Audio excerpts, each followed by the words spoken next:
Last week, Sandra Dee Owens talked about some of the struggles she endured in her early 20s.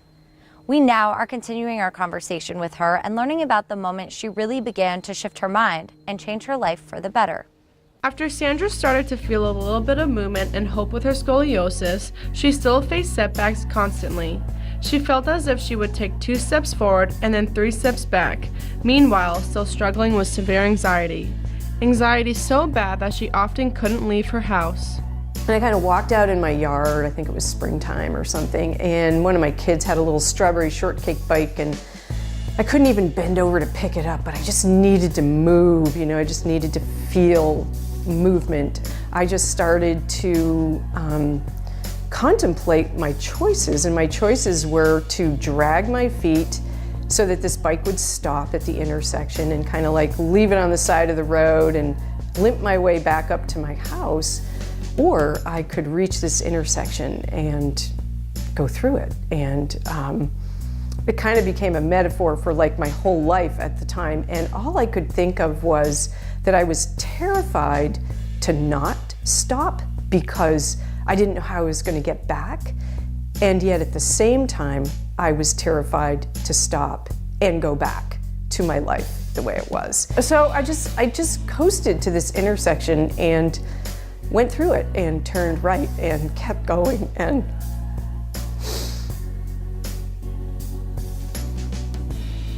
it was both terrifying and freeing at the same time. And I just had to go through that, I just had to go through that intersection. Couldn't even like move the bike, but I was just like, yes, oh my gosh, I went through it. Oh, okay, what do I do now? What now? And I just very, very slowly sort of willed myself to start pedaling this little strawberry shortcake bike, with big banana handlebars. And I did, and it hurt, but I just kind of kept doing it very slowly. I walked home a different person than the woman who left my house. A year later, Sandra signed up for her first century ride, riding in the 100-mile race. After this monumental moment in her life so far, she from then on was always looking for new adventures. So I started a new practice that I call Work, Play, Pray, and a new practice of every year on my birthday, in the days and weeks leading up to it, I just sort of contemplate goals in those 3 main areas of my life: work, play, or recess or play, and pray, or the spiritual side. Sandra got rid of everything in her shop besides tools, stones, and gems to start her new career phase. She turned her store into a studio. For play, she was always looking for the next adventure around the area that she lives in. From skiing the Catamount Trail to skinning at Pico, she was always searching for an adventure. Sandra has also began meditating, helping her mind live a calmer life.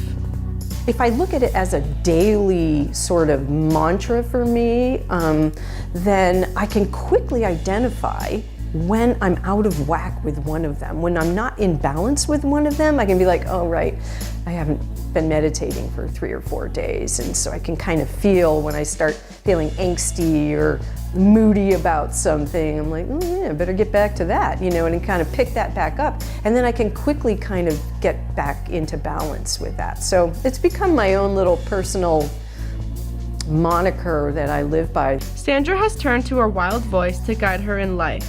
She no longer worries about making the right decision because she knows in any situation she has to tune into her. We all have our intuition. It's that little quiet voice kind of just sits right here in our shoulder, whispers in our ear occasionally, and we usually just go, we just like whack it and go on about our business. Sometimes we listen to it, sometimes we don't. And I feel that, I believe in myself, and I see it in others too, that our wild voice is that intuition who has our best interest at heart and is not afraid. It's a fearless voice, and its whole purpose is to keep us well, mind, body, and spirit, holistically. It's uncorruptible, And it doesn't go, and we have our own. We each have our own individual one that is our gift. And I feel like they're asleep.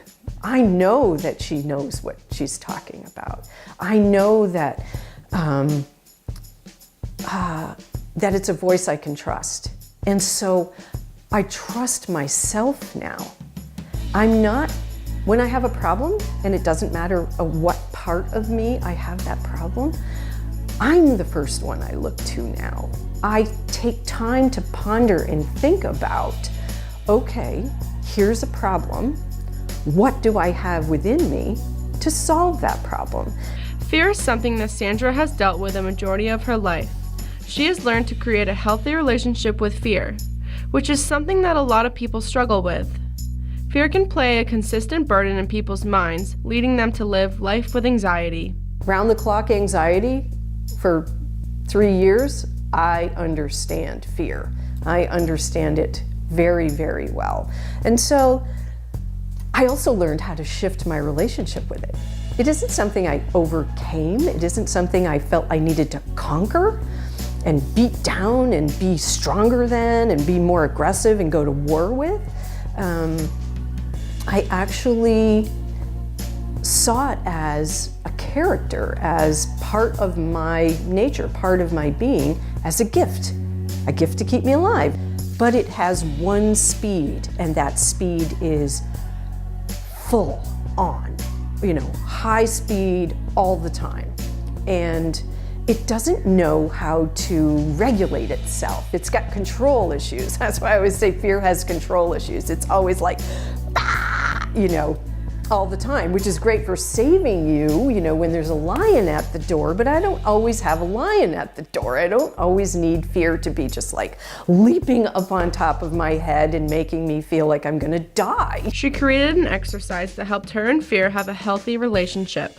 And what I did is I imagined fear to be a character, like a human, kind of name and face kind of thing. And I invited it in, like you would invite a friend over for tea, right? And I literally, in my mind, imagined it sitting around kind of a little table, kitchen table, and I invited it in and just addressed it and said, thank you. Thank you for saving my life, over and over again. And I really mean it, and I feel tremendous respect for you. And I feel grateful for you. You're a gift. However, I can drive the ship. I am driving the ship. I'm steering the ship. I'm capable. I can handle this. So I'm going to put you right here. I've got a rear view mirror. I can see you. When I need you, I know where you are. If you would like to follow along Sandra's journey, you can watch her show Shift Your Mind on Channel 15 or online at pegtv.com.